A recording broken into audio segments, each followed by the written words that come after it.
பவகரணத்துல பிறந்தவங்க அதிர்ஷ்ட விலங்கு வந்து சிங்கம். சிங்க படங்களை வீட்டுல வச்சுக்கலாம். சிங்கத்தின் மேல எந்தெந்த தேவதைகள்லாம் தெய்வங்கள்லாம் இருக்கோ அந்த தெய்வங்களோட படங்களை நீங்க வச்சுக்கிட்டீங்கன்னா மிகப்பெரிய அதிர்ஷ்டம் தரும். அடுத்தது அதி தேவதையில இந்திரன் தான் உங்களுக்கு அதிர்ஷ்ட தேவதை.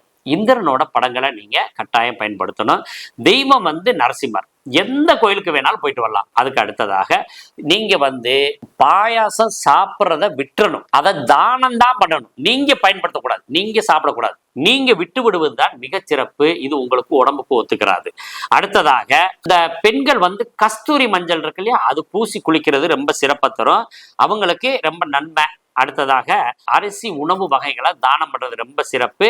அணிகலன்ல மாணிக்க கல் நீங்க பயன்படுத்தலாம். அணிகலன்கள்ல மாணிக்க கல் ரொம்ப சிறப்பை தரும். வெண்மை நிறம் தான் உங்களுக்கு எப்பொழுதுமே வெற்றியை தரக்கூடியது. உங்களுக்கு 6ஆம் பாவக சம்பந்தமான பிரச்சனைகள் தான் நிறைய இருக்கும். அதாவது கடனோ அல்லது நோய் தாக்கமோ இதெல்லாம் இருக்கக்கூடிய வாய்ப்பு இருக்கு.